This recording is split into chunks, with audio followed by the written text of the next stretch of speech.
السلام عليكم ورحمة الله تعالى وبركاته. أرحب بالجميع في حصة جديدة. مرحبا بكم في قناتكم مات فيزيك اون بوش. إذا في هذه الحصة إن شاء الله سأشارككم موضوعا خاص بدراسة الدالة اللوغاريتمية. كما ترون أمامكم عندكم الوقت باش تقرأوا الموضوع بتأني ثم الإجابة عن مختلف الأسئلة التي تقترحها هذا الموضوع. إذا فهو موضوع طبيعة الحال مهم وشامل يجمع في طياته كل ما سبق أن درستموه في هذا الدرس. إذن على بركة الله. إذن vous avez une fonction f de x définie comme étant égale à x sur x plus 1 plus ln de x plus 1. On désigne par C, c'est la courbe représentative de la fonction dans un plan mini d'un repère orthonormé. La première question, c'est calculer la limite de f de x lorsque x tend vers moins 1 plus et interpréter graphiquement le résultat. Et bien voilà, donc je vais écrire la fonction. On a f de x égale x sur x plus 1 plus ln de x plus 1. Alors, la limite de f de x lorsque x tend vers moins 1 plus n'est autre que la limite lorsque x tend vers moins 1 plus de x sur x plus 1 plus ln de x plus 1. Alors là, بالنسبة لي أنا la limite de x lorsque tend vers moins 1 plus de x sur x plus 1, c'est moins 1 sur 0 plus, donc c'est moins l'infini.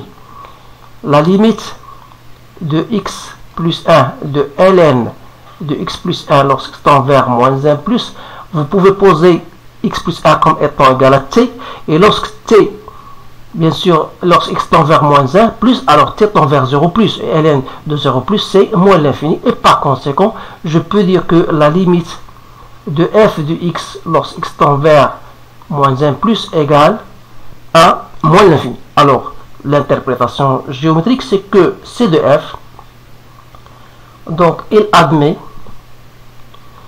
une asymptote verticale d'équation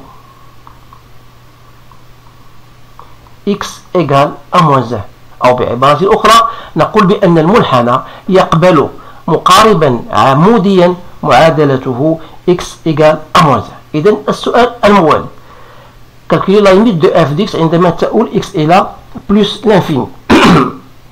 إذن بطبيعة الحال سهلة جدا. la limite lorsque x tend vers plus l'infini de f de x, toujours c'est la limite lorsque x tend vers plus l'infini de x sur x plus 1 plus ln de x plus 1. Alors vous savez bien sûr ça c'est la limite de x sur x, c'est 1. Alors la limite de ça c'est plus l'infini, donc c'est plus l'infini.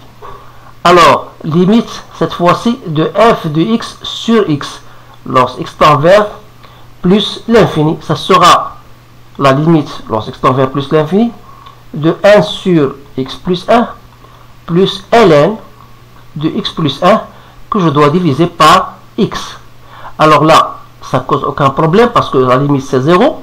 Donc il me reste à montrer que la limite de ln de x plus 1 sur x, ou bien il détermine cette limite là, qui n'est autre que la limite de ln de x plus 1, je dois mettre un changement pour aboutir à une forme déjà connue dans votre cours, c'est-à-dire je dois diviser par x plus 1, je multiplie par x plus 1 et je garde x. Alors si je pose, vous pouvez même poser t égale à x plus 1. Alors vous savez que lorsque x tend vers plus l'infini, alors t tend vers plus l'infini, on aura limite de t sur t, c'est 0, donc ça c'est la limite de ce 0, et ça c'est 1, donc 1 fois 0 c'est 0, et par conséquent, la limite de f de x sur x lorsque tend vers plus l'infini égale à 0. Donc qu'est-ce qu'on va dire? Tout simplement que c de f admet une branche parabolique de direction l'axe des ordonnées, c'est-à-dire au y. إذا في هذه الحالة عندما تكون عندنا ليميت دو اف دو اكس سور اكس تنقول بأن الدالة تقبل فرعا شل جميعا تجاهه محور الأراتي. الآن نمر السؤال الموالي. Montrer que quel que soit x appartenant à moins 1 plus que f' égale. إذا دائما هنا يجب الإشارة إلى أن الدالة f قابلة للاشتقاق. Donc f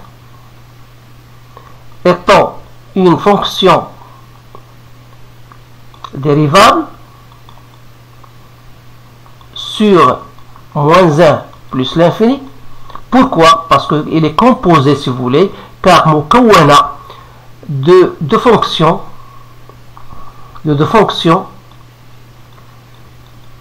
Quelles sont ces fonctions d'abord? D'abord, c'est qu'à tout x fait correspondre à x sur x plus 1. Et vous avez la fonction qui à tout x fait correspondre à ln de x plus 1. Alors, ces deux fonctions sont dérivables sur moins 1 plus l'infini. Alors, bien sûr, f est dérivable. Et dans ce cas-là, je cherche dérivable f'. C'est quoi? C'est la dérivée de x sur x plus 1 prime plus la dérivée de ln de x plus 1 si je la fais directement. Donc pour celle-ci, vous pouvez faire comme étant f sur g, ça revient au même, et vous allez trouver d'une façon très simple 1 sur x plus 1 au carré plus 1 sur x plus 1. Alors, la question qui suit, dresser le tableau de variation. Alors vous savez bien sûr, il ne faut pas oublier que x est strictement supérieur à moins 1. C'est-à-dire que f' de x est strictement supérieur à 0. Donc f, on peut dire qu'elle est strictement croissante sur le domaine moins 1 plus l'infini. Alors votre tableau de variation aura la forme suivante. Donc f' de x, et voilà f de x, la fonction est définie moins 1 plus l'infini. On a dit qu'elle est positive, donc la fonction est décroissante. Étant donné limite, ici c'est moins l'infini, et ça c'est plus l'infini. إذا بغيت تكون شي حاجة اللي هي صعيبة تنوقف عندها، ولكن بغيت تكون شي حاجة بسيطة تندوز تنمر بسرعة. إذا غنمشيو للسؤال، montre que la fonction elle réalise une bijection. إذا هنا يعني أن بحال اللي بغينا ندوز بطريقة أخرى بين بأن f تقبل دالة عكسية محددة أو معرفة على مجال جي يجب تحديده. إذا هنا عندنا شروط. أولا خاص تكون الشرط الأول هو أن f est une fonction continue sur le domaine moins 1 plus l'infini, et vous avez f est croissante, ou est strictement croissante, donc ça veut dire que f, donc elle réalise, si vous voulez, une bijection de l'intervalle moins 1 plus l'infini vers un intervalle j, tel que j n'est autre que l'image de moins l'infini, moins 1 plus l'infini, c'est-à-dire d'après votre tableau de variation, c'est moins l'infini plus l'infini. Donc c'est bien R. Voilà, on peut même, si vous voulez, traduire ça d'une façon mathématique, que f moins 1, la fonction réciproque, sera définie de R vers moins 1 plus l'infini, vers à quel tout x fait correspondre f moins 1 de x égale à y. Alors cette écriture est nécessaire dans le cas où on vous demande, si jamais, de déterminer f moins 1 de x. Alors maintenant on va passer à grand B, soit la fonction g définie par, donc on donne, voilà, la fonction g de x égale f de x moins x. Alors quelle est la question? On vous donne un tableau de variation. Alors il faut faire très attention. Ce tableau de variation, c'est le tableau de variation concernant la fonction g. Alors première question, calculer g de 0. Alors si je calcule g de 0, n'est autre que f de 0, f de x moins x, c'est-à-dire f de 0 qui est égal à 0. Alors, et on déduire que g de racine de 5 moins 1 est strictement supérieur à 0. Donc d'après notre tableau de variation,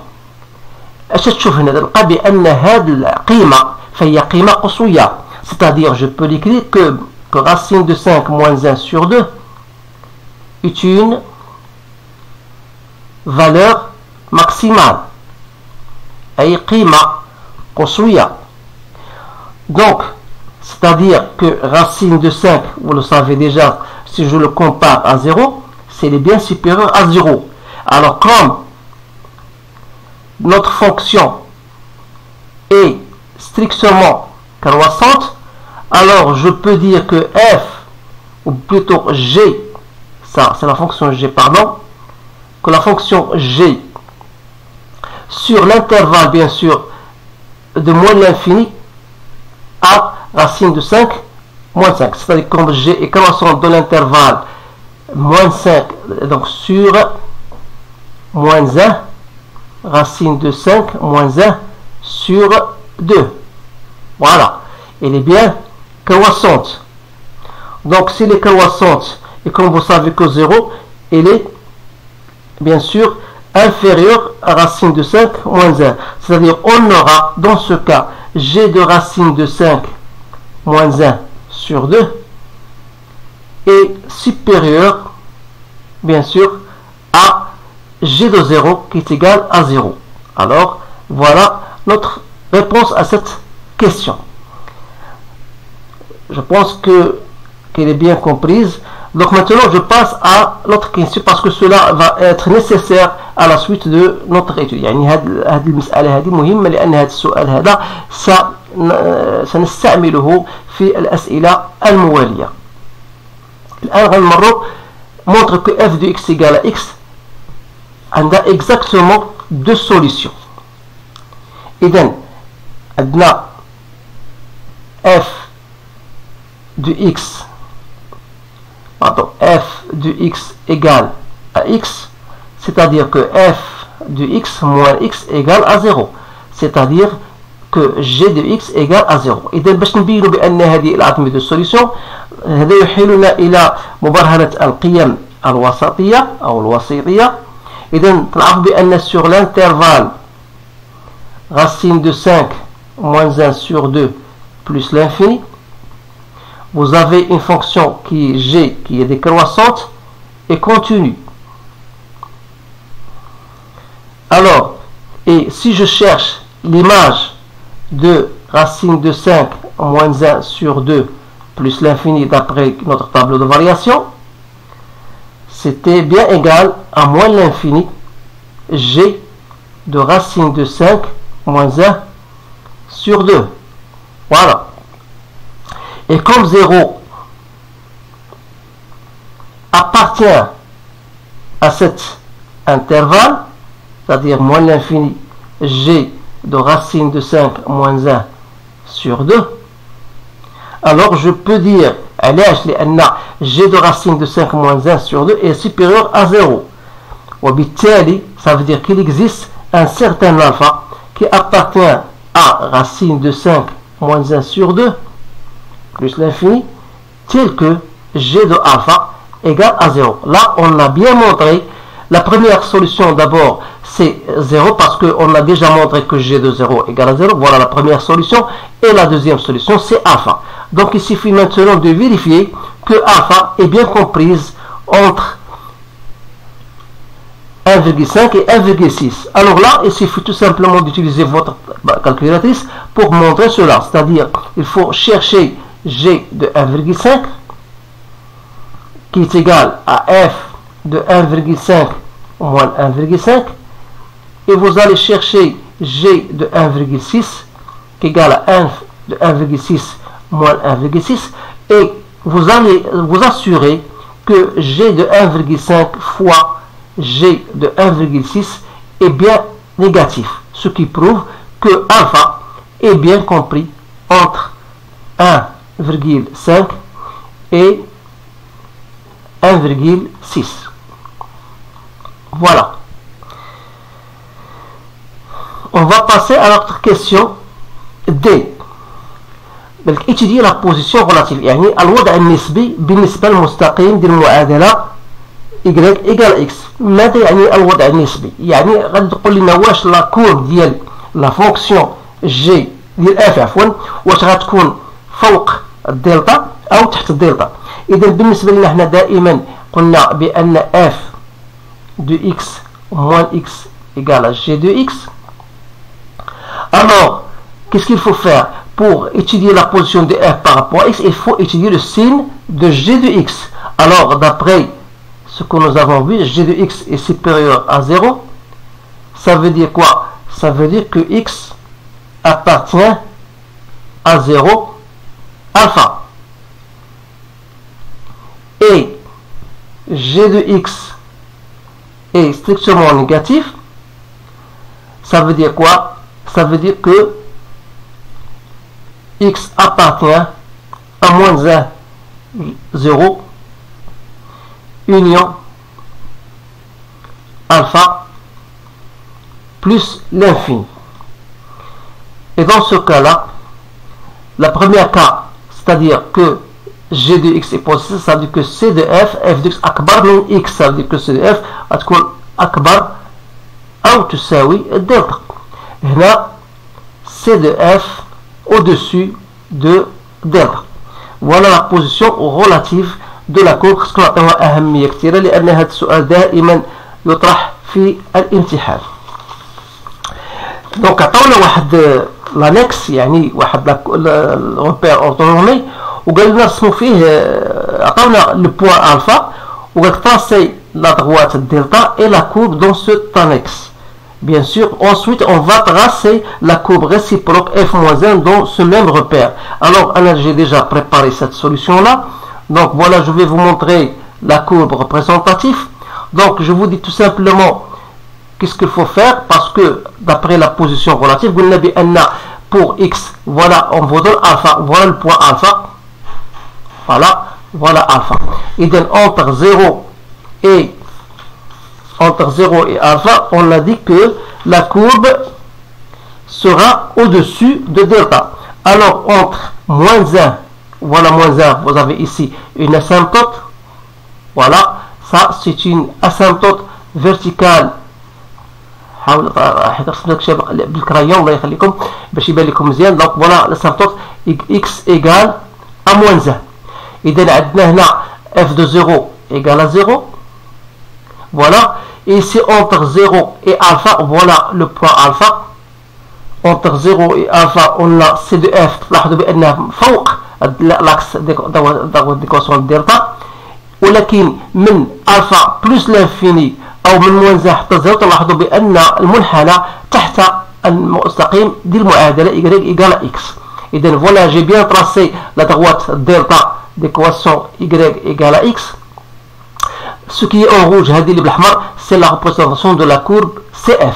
بينما l'autre courbe, c'est la courbe représentative de la fonction réciproque CF-1. إذا في هذه الحالة خاصكم تردوا بالكم هذا الأمر مهم، وهو أن هذه الأسيمبتوت فيرتيكال اللي كانت عندنا x égale à moins 1 ça devient une asymptote horizontale d'équation y égale à 1. voilà. هذه ديزا هنا كلمة ما غاديش تبان ليه لأن رسمتها غير بالكرايون. إذا حاولوا تردوا بالكم هذه الأمور، هذه راه مهمة جدا. إذا عندنا هنا une asymptote horizontale اللي هي y égale à moins 1 في الدالة العكسية. إذا فوالا هذه اللي مرسومة بالخضر هي الدالة العكسية سي اف moins 1. إذا هذا هو رسم ديال المنحنى. غنمشيو دابا السؤال الموالي الذي يتعلق بمساحة حيز. إذا هنا رسمنا ديجا لا كورب ريبريزونطاتيف، غندوزو المساحة ديال واحد حيز اللي هو بين محصور بين لي ضوات ليكواسيون اكس ايكال 0 اكس ايكال الفا. اذا رجعنا لا كورب. اذا هاد المساحه اللي هي اشيري دونك هي لير. دونك فوالا هاد لير هذا هو هاد لا بارتي que j'ai assuré ici qui se trouve entre la courbe CF et CF-1. Alors on voudrait chercher l'air limité par ces deux droites, c'est-à-dire par x égale à 0, entre x égale à 0 et x égale à alpha. Donc voilà comment on va faire bien sûr pour déterminer cette aire-là. Il suffit d'appliquer bien sûr votre relation d'intégrale, c'est-à-dire que cette aire-là, c'est quoi? Normalement, عندنا هاد l'air. إذا غادي نحاول نرجع لا كورب باش تفهموا هاد الأشياء أكثر. إذا l'air، إذا لاحظتوا معايا مزيان بان المنحنى ديال الداله اللي هو بالاحمر فهو فوق مستقيم الدلتا، ويقسمها يعني هاد لار هذا تيقسم هاد لابارتي على جوج. فهمتوا؟ اذا فوالا، اذا الا بغيت انا هاد لار ككل خاصني نضربو في جوج، يعني اونطر الا بغيت اللار الاولاني ممثل في الجزء العلوي اللي هو بين سي دو اف y ايكال اكس، c'est-à-dire هو اف دو اكس موان اكس، alors je dois le multiplier par 2. فهمتوا كيفاش؟ لان هاد الامور هذه خصكم تفهموها مزيان. Donc qu'est-ce que je vais écrire? Je vais écrire tout simplement que cette terre là que je cherche, c'est quoi? C'est 2 fois l'intégrale entre 0 et alpha de f de x moins x. C'est-à-dire, donc d'abord f de x moins x, c'est quoi? C'est x sur x plus 1 moins x plus ln de x plus 1. Alors, si je voudrais chercher cette terre-là, donc l'aire intégrale de ça, ça donne l'intégrale de ça, moins l'intégrale de x dx, moins l'intégrale de ln dx, toujours entre 0 et alpha. Voilà. Donc je laisse là, et je vais partir tout simplement à chercher ce qui est simple, parce que l'intégrale de x dx entre 0 et alpha, c'est x carré sur 2, c'est-à-dire alpha au carré sur 2. Et il me reste la recherche de cette intégrale. Donc je vais poser i comme étant égal l'intégrale de ça. Donc qu'est-ce que je vais faire? Je vais faire raisonner, ou bien je vais déterminer cette intégrale i par intégration par partie. C'est-à-dire, je vais poser u comme étant égal à ln de x plus 1, et je vais poser v' égal à 1, ce qui donne u' égale à 1 sur x plus 1, et v c'est égal à x. Alors par conséquent, donc i sera égal l'intégrale de x ln de x plus 1, pardon, entre 0 et alpha, moins l'intégrale entre 0 et alpha de x sur x plus 1 dx. Alors l'aire que je cherche, إذا غتولي عندنا هاد x, l'intégrale de x sur x plus 1 مع هذيك، donc هذه plus وهذه moins, donc il va s'annuler. Donc qu'est-ce qu'il va nous rester? Sans oublier bien sûr de multiplier par 2, donc on va le faire après. Donc c'est-à-dire que l'intégrale de 2 entre 0 et alpha f de x moins x dx sera égale à 2 fois l'intégrale de ça, c'est-à-dire on a alpha au carré sur 2 لأن moins f de x رانا غتولي عندنا moins alpha au carré sur 2, donc voilà moins alpha au carré sur 2, وغتبقى عندنا هذه, donc il suffit de remplacer x par alpha, donc c'est alpha ln de alpha plus 1, donc je peux même l'écrire ici au-dessous de ça, donc ça c'est alpha ln de alpha plus 1. Si je remplace x par 0, ça tombe, donc il me reste tout simplement alpha ln de alpha plus 1, c'est-à-dire donc c'est bien égal à moins alpha au carré plus 2 alpha ln de alpha plus 1. Donc voilà votre réponse telle qu'il est écrite bien sûr. إذا تنظن بأن هذا التمرين هذا فهو تمرين تم اختياره لأنه يتضمن أسئلة جوهرية، يحتاج شوية أحيانا بعض التركيز، ويحتاج كذلك إلى معرفة الدرس كما هو من جميع الجوانب ديالو. إذا أتمنى أن يعلقكم هذا الشرح، وإذا كانت هناك بعض التعليقات فمرحبا بها، إذا كان هناك بعض خطأ فأعتذر عن ذلك، إلا كان غير مقصود وغير مقصود.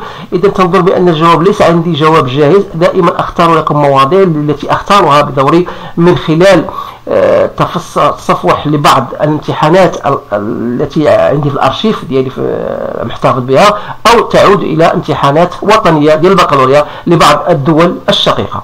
إذا أشكركم على انتباهكم، أتمنى لكم حظا سعيدا، والسلام عليكم ورحمة الله تعالى وبركاته.